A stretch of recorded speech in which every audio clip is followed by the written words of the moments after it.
Assalamualaikum warahmatullahi wabarakatuh. Selamat pagi semuanya, semoga dalam keadaan sehat walafiat. Nah, pada hari ini kita akan membahas tentang sistem pernapasan, yang dimana tujuan pembelajaran kita hari ini yaitu melalui pemahaman terhadap sistem pernapasan, siswa dapat memahami tentang sistem pernapasan, fungsi sistem pernapasan, organ-organ sistem pernapasan, dan mekanisme sistem pernapasan, serta gangguan sistem pernapasan. Nah, sebelum kita memulai pembelajaran hari ini, marilah kita membaca doa terlebih dahulu dengan membaca basmalah. Bismillahirrahmanirrahim. Oke, baik. Nah, hari ini kita akan membahas tentang sistem pernapasan, yang dimana kita absen terlebih dahulu. Kasmi ada? Oke, ada. Rahmani ada? Oke, ada. Anissa ada? Oke, ada. Kemudian Norsaina? Iya, oke, ada. Yang terakhir Nur Jamilah, ada? Oke, ada. Berarti hadir semua hari ini. Nah, jadi pada hari ini kita akan bahas tentang sistem pernapasan. Nah, sebelum itu Bapak mau nanya terlebih dahulu nih. Apa sih salah satu ciri dari makhluk hidup itu? Iya, benar sekali, Nur Jamilah, bernapas. Nah, jadi ciri makhluk hidup itu yaitu bernapas. Nah, bernapas ini adalah proses menghirup udara dari luar yang mengandung oksigen dan mengeluarkan karbon dioksida sebagai sisa dari oksidasi dari tubuh, atau proses pertukaran oksigen dan karbon dioksida antara sel-sel tubuh serta lingkungan. Nah, di udara ini banyak terkandung macam-macam gas seperti nitrogen, oksigen, dan juga karbon dioksida, dan juga lain-lainnya. Nah, sampai di sini bisa dipahami? Baik, kalau bisa dipahami kita lanjut yang kedua, yaitu fungsi sistem pernapasan. Nah, fungsi utama sistem pernapasan ini yaitu untuk memastikan bahwa tubuh mengekstrak oksigen dalam jumlah yang cukup untuk metabolisme sel dan melepaskan karbon dioksida yang diproduksi oleh sel.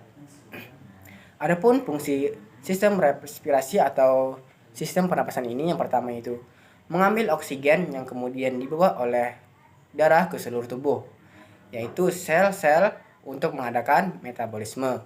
Yang kedua yaitu mengeluarkan karbon dioksida yang terjadi sebagai sisa dari metabolisme, kemudian dibawa oleh darah ke paru-paru untuk dibuang.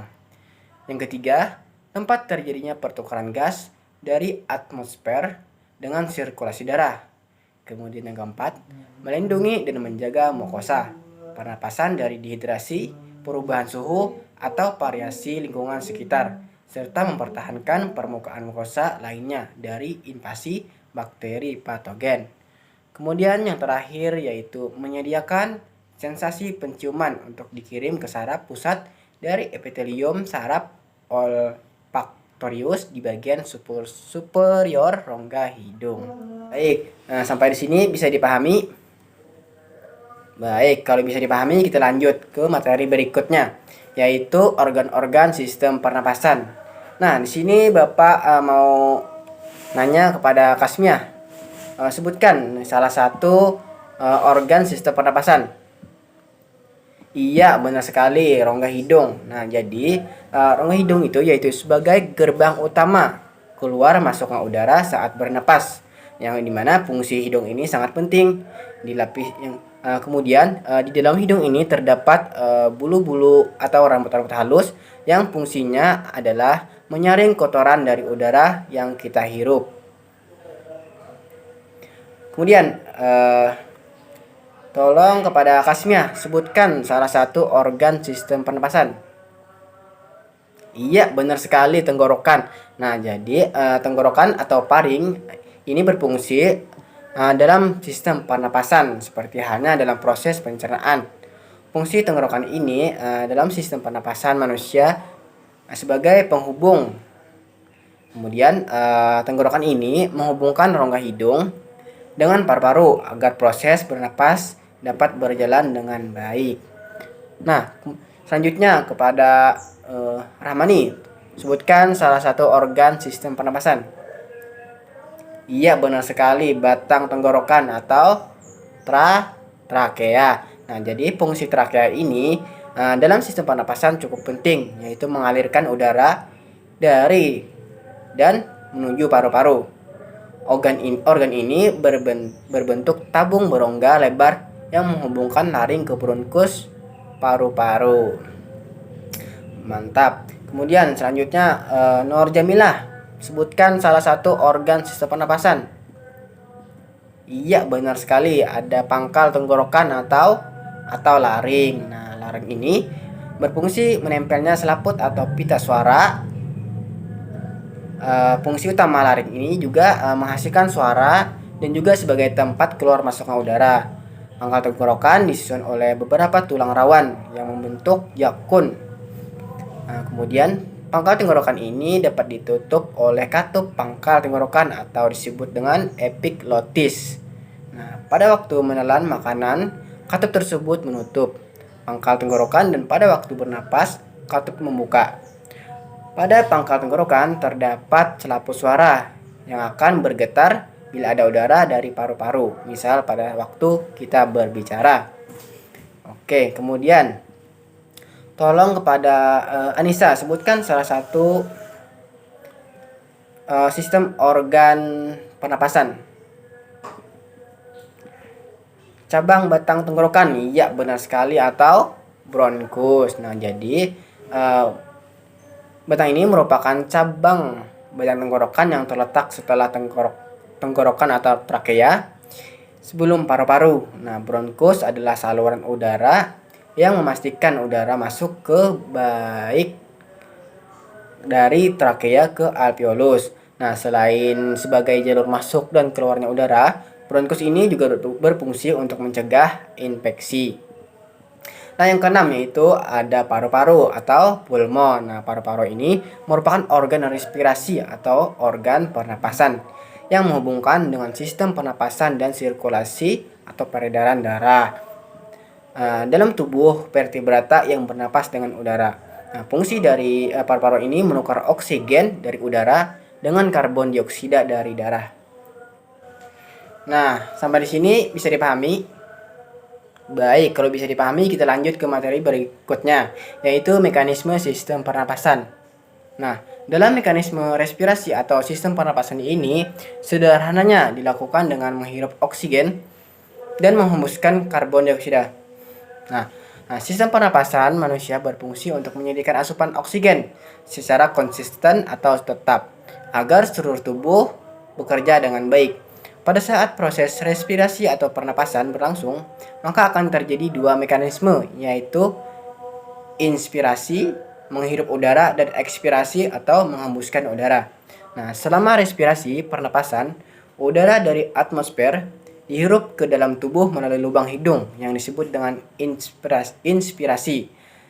Saat inspirasi, diafragma dan otot dada berkontraksi, volume rongga dada membesar, paru-paru mengembang, dan udara masuk ke paru-paru.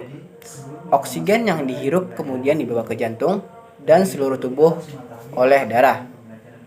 Nah, sedangkan untuk proses ekspirasi, udara yang memiliki banyak karbon dioksida dilepas kembali melalui lubang hidung. Saat ekspirasi, diafragma dan otot dada berrelaksasi. Volume rongga dada kembali normal dan udara keluar dari paru-paru. Karbon dioksida dikeluarkan lewat tenggorokan dan berakhir di rongga hidung. Nah, dalam mekanisme respirasi, pernapasan ini memerlukan kerjasama antara otot tulang rusuk, diafragma, otot dada, dan juga otot perut. Nah, sampai di sini bisa dipahami tentang organ-organ sistem pernapasan.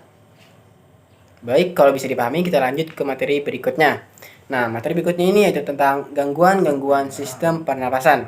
Nah, tolong kepada Kasmia sebutkan salah satu gangguan sistem pernapasan. Flu, iya benar. Nah, flu itu termasuk gangguan sistem pernapasan yang dimana disebabkan oleh virus influenza yang menginfeksi hidung, tenggorokan, dan paru-paru. Nah, virus ini penyebabnya gangguan respirasi ini dapat menyebar melalui udara, benda yang telah terkontaminasi maupun kontak fisik dengan penderita flu. Kemudian lagi, Sainah sebutkan salah satu gangguan sistem pernapasan.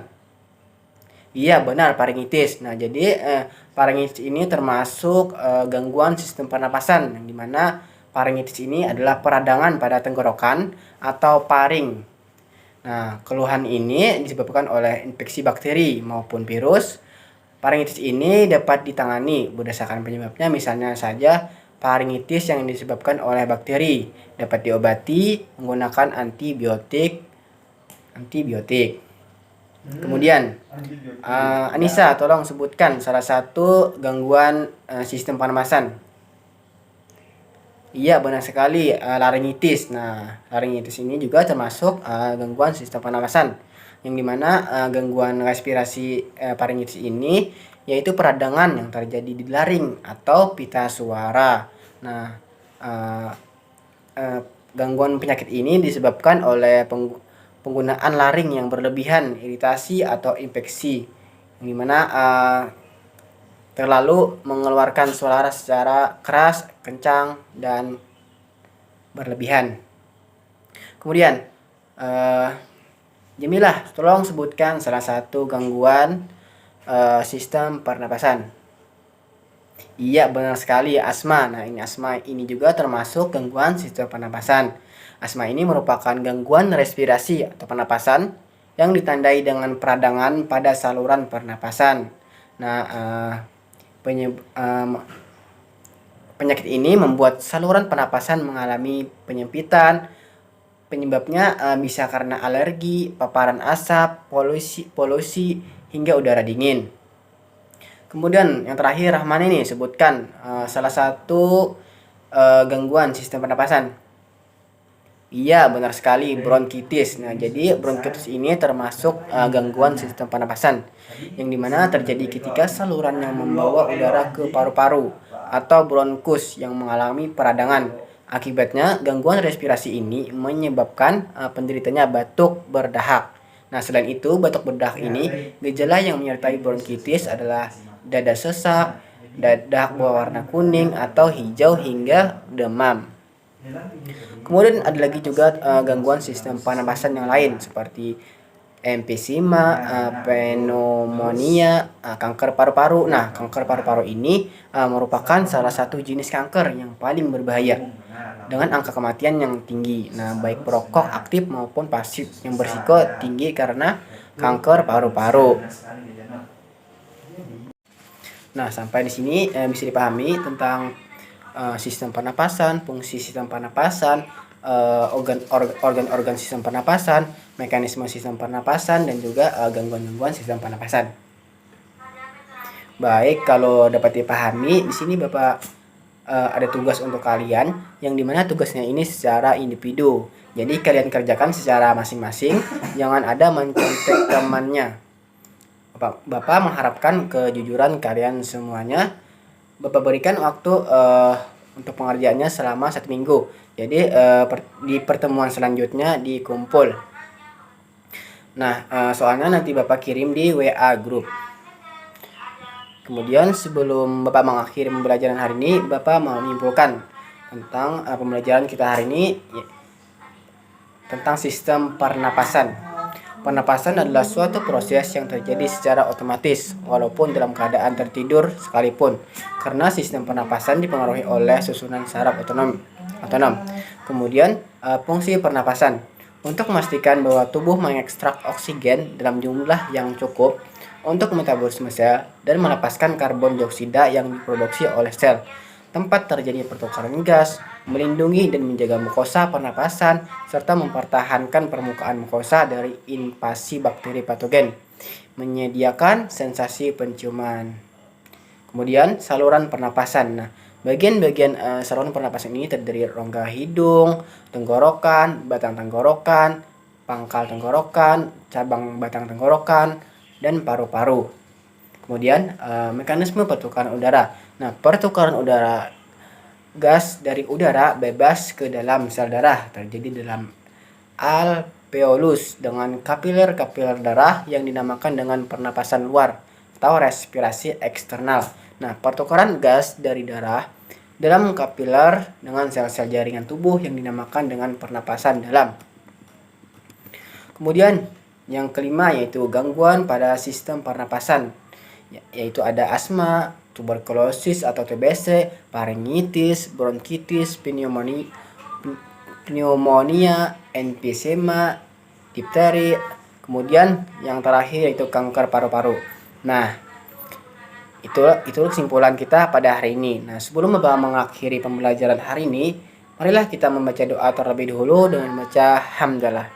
Alhamdulillahirabbil alamin. Nah, Bapak tutup. Wabillahi taufiq wal hidayah wa ridha wal inayah. Wassalamualaikum warahmatullahi wabarakatuh.